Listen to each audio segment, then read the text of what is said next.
Various issue चुनाव strategy कैसा होगा, क्या होगा, इस बारे में चर्चा हुआ।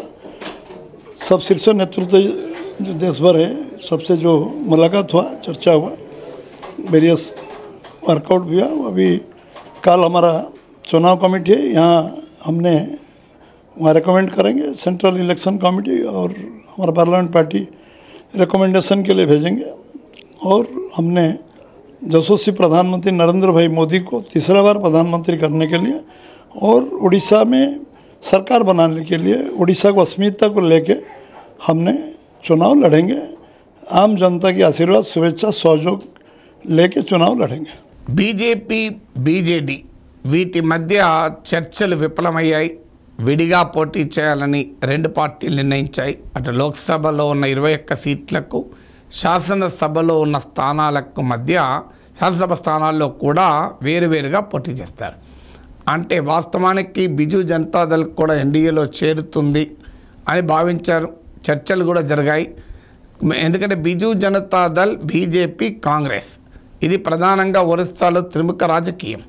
కాంగ్రెస్ బలహీనంగా ఉంది. వాస్తవానికి వివిధ సర్వేలు చెప్పే కూడా లోక్సభలో ఉన్న సీట్లు బిజు జనతాదళ్, బీజేపీల మధ్య డివైడ్ అవుతాయని చెప్పారు. నవీన్ పట్నాయక్ కేంద్రంలో ఉన్న మోడీ ప్రభుత్వానికి మధ్య సత్సంబంధాలు కూడా ఉన్నాయి. సో వాస్తవంగా నవీన్ పట్నాయక్ ఉన్నంత కాలం డిస్టర్బ్ చేయకూడదు అన్నది బీజేపీ విధానం. ఎందుకంటే నవీన్ పట్నాయక్ కుటుంబం లేదు, వారసులు లేరు. నవీన్ పట్నాయక్ ఇప్పటికే సుదీర్ఘకాలం నుంచి ముఖ్యమంత్రిగా ఉన్నారు. వృద్ధాప్యము, అనారోగ్యము ఉంది. సో నవీన్ పట్నాయక్ అనంతరం బిజు జనతాదళ్ నిలబడదు, ఆ ప్లేస్ తాము ఆక్రమించవచ్చు, అప్పటిదాకా ఓపిక పడదామని భారతీయ జనతా పార్టీ ఇప్పటి వరకు నవీన్ పట్నాయక్ డిస్టర్బ్ చేయలేదు. బిజు జనతాదళ్ కూడా వైఎస్ఆర్ కాంగ్రెస్ లాగా నాన్ ఎన్డీఏ అలై, అంటే ఎన్డీఏ ఇతర మిత్రపక్షంగా పార్లమెంట్లో అన్ని విషయాల్లోనూ బీజేపీకి సహకరిస్తూ దాదాపు ప్రతి బిల్లు పైన వ్యవహరిస్తూ వచ్చింది. ఈ దశలో నవీన్ పట్నాయక్ నాయకత్వం బిజు జనతాదళ్, బీజేపీయే కలవాలని అగ్రిమెంట్లోకి రావాలి అని భావించాయి. కారణం ఏంటంటే భారతీయ జనతా పార్టీ ఇప్పుడు దేశవ్యాప్తంగా అనుసరిస్తున్న వ్యూహం ఏంటంటే ఎన్డీఏను సాధ్యమైనంతగా విస్తరించి ఇక ఇండియా కూటమిలో ఎంత వీలైనంత మేరకు ఎదుర్కోవాలి అని. ఆల్రెడీ నితీష్ కుమార్ ఇట్లాగేశారు. జేడీఎస్ను ఇండియా కూటమిలోకి పోకుండా ఎన్డీఏలో చేర్చుకున్నారు. తెలుగుదేశం పార్టీని ఆల్రెడీ ఎన్డీఏలో చేర్చారు. శిరోమణి అకాలీదళ్ కూడా ఎన్డీఏలో చేరుతోంది. బిజు జనతాదళ్ కూడా ఒకప్పుడు ఎన్డీఏలో ఉండే. నాకు గుర్తున్నంత వరకు 2009 ఎన్నికల సమయంలో సీట్ల సర్దుబాటులో డిఫరెన్సెస్ వచ్చి రెండు పార్టీలు విడివిడిగా అప్పటి నుంచి పోటీ చేస్తున్నాయి. కానీ పేరుకు విడివిడిగా ఉన్న ఇవేమీ శత్రు పార్టీలుగా లేవు.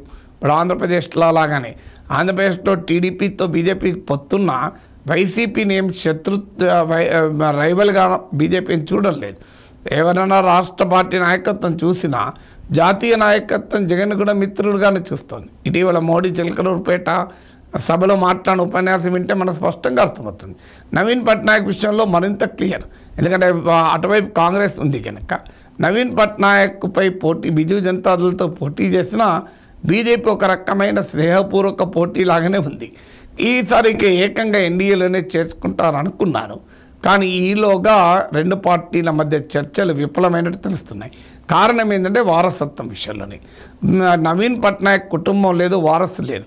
కానీ నవీన్ పట్నాయక్ చాలా కాలంగా సన్నిహితంగా ఉన్న అధికారి అయినటువంటి వికే పాండ్యన్ ఇటీవల తన ఉద్యోగానికి రాజీనామా చేసి బిజు జనతాదళ్లో చేరాడు. పాండ్యను నెక్స్ట్ నవీన్ పట్నాయక్కు సక్సెసర్గా బిజు జనతాదళ్కు నాయకత్వం వహిస్తారని అంటున్నారు. కానీ ఆయన ఒడిస్సా అతను కాదు. అందువల్ల ఆ సక్సెషన్ విషయంలో బీజేపీకి బిజు జనతాదళ్కు విభేదాలు వచ్చాయని అంటున్నారు. సో అందువల్ల నవీన్ పట్నాయక్, నరేంద్ర మోడీకి మంచి సంబంధాలున్నా బిజు జనతాదళ్లో నెక్స్ట్ ట్రాన్సిషన్ ఆఫ్ లీడర్షిప్, నాయకత్వం విషయంలో, వారసత్వం విషయంలో భిన్నమైనటువంటి దృక్పథాలు ఉండడం వల్ల బీజేపీ దూరం అవుతున్నాయని వార్తలు వస్తున్నాయి. వాస్తవంగా బీజేపీతో కలవటానికి బీజేడీ సిద్ధపడింది కూడా దీని కొరకే. స్మూత్ ట్రాన్సిషన్ ఉండాలి. నవీన్ పట్నాయక్ నుంచి బీజేడీ నాయకత్వం పాండ్యన్కు వెళ్ళటానికి ఏ రకమైన అడ్డంకి ఉండకూడదు కనుకనే బిజు జనతాదళ్ తన ప్రధాన ప్రత్యర్థి అయిన బీజేపీతో కలవటానికి సిద్ధపడింది. ఎందుకంటే బీజేపీతో ఘర్షణ ఉంటే ఏదైనా ఇబ్బందులు వస్తాయి, లేదా ఒరిస్సా నేషనలిజం అంటే ఒడియా కాదు అని ఇలాంటి అంశాలని పట్టుకొస్తారు. కేంద్ర సంస్థలు ఉన్నాయి, ఎందుకు పంచాయతీ?